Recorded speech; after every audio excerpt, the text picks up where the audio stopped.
So నాది ఉత్తరప్రదేశ్, లఖనౌ. మేము సిటీలో ఉండేవాళ్ళు లఖనౌలో. సరే. మా పేరెంట్స్ నా ఫాదర్ గురించి చెప్పాల్సిందిగా ఉంటే ఆయన రకరకాలుగా కెరియర్స్ ఆయన వాళ్ళ లైఫ్‌లో రకరకాల కెరియర్స్ ఆయన దాంట్లో ఉండేవారు, చేశారు.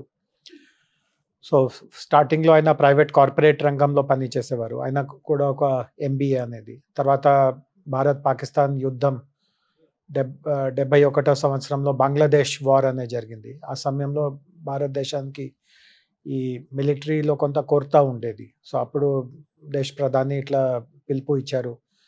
ఎవరైనా యువకులకి మిలిటరీలో జాయిన్ అవ్వాలి అట్లా ఆసక్తిగా ఉంటే వాళ్ళు జాయిన్ అవ్వచ్చు. సో మా ఫాదర్ అప్పుడు కార్పొరేట్ కెరియర్‌ని వదిలేసి నేవీలో జాయిన్ అయిపోయారు. రైట్. అండ్ బంగ్లాదేశ్ యుద్ధంలో విశాఖపట్నం దగ్గర వాళ్ళ షిప్ ఉండింది. యుద్ధంలో కూడా పాల్గొన్నారు. సో కొంతకాలం ఆయన నేవీలో ఉన్నారు. దెన్ నేవీ నుంచి బయటికి వచ్చి చివరి కొన్ని సంవత్సరాలు సుమారు ఒక 10 సంవత్సరాల వరకు ఆయన ఒక విలేకరుగా, ఒక జర్నలిస్ట్‌గా ఉన్నారు. Is it? సో 3 రకంగా కెరియర్స్ ఆయన అనుభవించున్నారు. Corporate career, military career and ఇట్లా జర్నలిజం. నా మదర్ ఒక డాక్టర్ అనేది. అంటే ఇప్పుడు ఇద్దరు లేరు. అమ్మ, నాన్న ఇద్దరు లేరు. నేను ఒకటే సంతానం, ఓన్లీ చైల్డ్. సో వాళ్ళ ఇద్దరు వాత్సల్యం మధ్యలో లఖనౌలో నేను అంతా పెరిగి పుట్టి చదువు అంతా అక్కడ గ్రాడ్యుయేషన్ వరకు సార్. లఖనౌలోనే చదవడం జరిగింది. అండ్ చిన్న వయసు నుంచి పేరెంట్స్ ప్రతి దానికి ఫ్రీడమ్ ఇచ్చారు. అంటే మీరు ఏదైనా చేయవచ్చు, ఏదైనా చదవచ్చు, ఏ దానికి కూడా వాళ్ళ నుంచి కొన్ని కట్టుబాట్లు కానీ, రెస్ట్రిక్షన్స్ కానీ ఏమీ లేదు. మీకు ఏమనిపిస్తూ ఉంటే, మీకు స్పోర్ట్స్‌లో ఇంట్రెస్ట్ ఉంటే స్పోర్ట్స్ ఎంతైనా ఆడుతూ ఉంటే ఆడుకోవచ్చు, ఎప్పుడైనా చదవాల్సిందిగా ఉంటే చదువుకోవచ్చు. బట్ నాకు స్వయంగా అంటే వాళ్ళు ఏమాత్రం పైనుంచి రెస్ట్రిక్షన్స్ పెట్టకపోయినా నాకు స్వయంగానే బ్యాలెన్స్డ్‌గా ప్రతి దాంట్లో ఉండాలి. చదువు ఒక పక్క, బట్ చదువు కాకుండా కూడా లైఫ్‌లో చాలా ఉన్నాయి. సో లఖనౌలో మేము ఉన్న ప్రాంతంలో ఈ కల్చర్‌కి చాలా ప్రాధాన్యత ఉండింది. మీకు ఒక పేరు తెలిసే ఉంటుంది. ఈరోజు ఆయన లేరు. బట్ ఒక చాలా ప్రఖ్యాత్ కథక్ డాన్సర్ అతను పండిత్ బిర్జూ మహారాజ్. సో పండిత్ బిర్జూ మహారాజ్ మాకు నేబర్‌గా ఉంటారు లఖనౌలో. ఓకే. ఓకే. వాళ్ళ ఇంటి దగ్గరలోనే మా నివాసం కూడా ఉంది. ఆ ప్రాంతంలో కూడా చాలా కల్చర్ పట్ల చాలా రుచి ఉంటుంది. సో చిన్న వయసు నుంచి స్పోర్ట్స్‌లో ఇంట్రెస్ట్ చూపించడం, కల్చర్‌లో ఇంట్రెస్ట్ చూపించడం. నా ఫాదర్ జర్నలిస్ట్‌గా కావడం వల్ల లైబ్రరీ నుంచి చాలా బుక్స్ తెప్పించేవారు. సో బుక్స్ చదవడం, సినిమాస్. సో బేసిక్ చదువులో నేను బాగానే ఉండేవాళ్ళు. నాకు మంచి మార్క్స్ వచ్చేది. ఫస్ట్ ర్యాంక్ కూడా నాకు సహజంగా వచ్చేది. సో చదువు పట్ల నాకు అంత టెన్షన్ కానీ, వరీ కానీ ఉండేది కాదు. అండ్ నాకు చిన్న వయసు నుంచి అంటే ఒక రకంగా చదువు ఉంటుంది. చాలా హార్డ్ వర్క్ 24 గంటలు చదివితే ఉండడం. ఒకటి ఉంటుంది స్మార్ట్ చదువు. అంటే కొన్ని సమయంలో స్మార్ట్ వర్క్ చేశారని స్మార్ట్ వర్క్ చిన్న వయసు నుంచి నాకు అట్లా అలవాటు ఉంది. సో లఖనౌలో నేను గ్రాడ్యుయేషన్ వరకు ఉన్నాను. అండ్ మాది జాయింట్ ఫ్యామిలీ. నేను ఒకరి సంతానం ఉన్నా కూడా మా కజిన్స్, తర్వాత నేబర్‌హుడ్ మేము ఉండేది ఇక్కడ హైదరాబాద్‌లో ఎట్లా ఓల్డ్ సిటీ ఉంది, లఖనౌలో కూడా ఒక ఓల్డ్ సిటీ ఉంటుంది. సో నేను ఓల్డ్ సిటీలో మేము ఓల్డ్ సిటీలో ఉండేవారు. సో ఓల్డ్ సిటీలో కూడా కొంత ప్రత్యేకత ఉంటుంది. అంటే మోడర్న్ సిటీలో మన అందరికీ తెలుసు అంత కమ్యూనిటీ భావన ఉండదు. నేబర్స్ ఎవరో అది కూడా మనము పెద్దగా పట్టించుకోము. బట్ ఓల్డ్ సిటీలో అందరూ చాలా కలిసిమెలిసిగా ఉంటారు. సో అట్లాంటి వాతావరణంలో నా బాల్యకాలం జరిగింది. యూనివర్సిటీ వరకు నేను లఖనౌలోనే చదివాను. ఇక్కడ హైదరాబాద్‌లో ఎట్లా హైదరాబాద్ పబ్లిక్ స్కూల్ అనేది ఉంది. అంటే పాతకాలంలో ఇక్కడ జాగీర్దార్లు వాళ్ళ పిల్లలు మాత్రమే వాళ్ళకి చదివే అర్హత ఉండింది. సో లఖనౌలో కూడా అదే తరాలో ఒక స్కూల్ ఉంది. కాల్విన్ తాలూకేదార్స్ అంటారు. Calvin తాలూకేదార్స్ school. సో ఆ స్కూల్‌లో నేను చదివి లఖనౌ యూనివర్సిటీ నుంచి నేను గ్రాడ్యుయేషన్ చేశాను.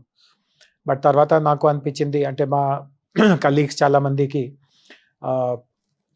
ఢిల్లీకి వెళ్ళి అక్కడ చదవాలి అట్లాంటి ఒక ఆలోచన ఉండింది. నేను కూడా కొంత వకాబ్ చేస్తే నాకు కూడా అదే తెలిసింది. దట్ ఢిల్లీలో ఉన్న విద్యా స్థాయికి, లఖనౌలో ఉన్న విద్యా స్థాయికి చాలా తేడా ఉంది.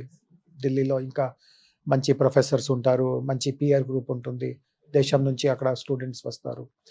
సో తదుపరి చదువుకి నేను ఢిల్లీకి వెళ్ళాను. తర్వాత నాకు అక్కడ ఢిల్లీ యూనివర్సిటీలో ఇది ఒక ఆనవాయితీగా ఉంది. అంటే ఇక్కడ హైదరాబాద్‌లో ఎట్లా ఉంది, మన ఆంధ్ర రాష్ట్రంలో, తెలంగాణ రాష్ట్రంలో ఇంజినీరింగ్‌లో ఎట్లా ఉంది. చాలామంది ఇంజినీరింగ్ పూర్తి చేశాక యూఎస్‌కి వెళ్ళి చదువుతారు. మాస్టర్స్ చేయడానికి. మాస్టర్స్‌కి వెళ్తారు. ఇంచుమించుగా ప్రతి ఇంటి నుంచి ఎవరో ఒకరు బంధువులు, మిత్రులు యూఎస్‌లో చదువుతా ఉంటారు. అక్కడే తర్వాత స్థిరపడి ఉంటారు. సో, ఢిల్లీ యూనివర్సిటీలో కూడా ఇట్లే ఉంది. చాలామంది అంటే ఎడ్యుకేషన్‌లో ఎవరికి మంచి ఆసక్తి ఉందో, మంచి మార్క్స్ వస్తా ఉందో, టాపర్స్ ఎవరు ఉంటారో, వాళ్ళది నెక్స్ట్ ప్రయాణం అట్లా యూఎస్ వైపే ఉంటుంది. సో, నేను కూడా అక్కడ ఢిల్లీలో చదువుతూ నేను కూడా యూఎస్ఏ యూనివర్సిటీస్‌కి అప్లై చేసి నాకు మంచి యూనివర్సిటీలో వెంటనే అడ్మిషన్ వచ్చింది. రైట్. సో, బట్ నేను ఈ విషయం ఇంటి వాళ్ళకి చెప్తే దట్ నేను ఇప్పుడు యూఎస్‌కి పోయే సిద్ధంగా ఉన్నాను. అప్పుడు నేను గమనించాను దట్ నా మదర్ చాలా అంటే డిప్రెషన్‌లో పోయింది అని నేను చెప్పలేము. బట్ కొద్దిగా ఒకే ఒక అబ్బాయి కదా సార్. దూరంగా ఉండలేకపోయారు.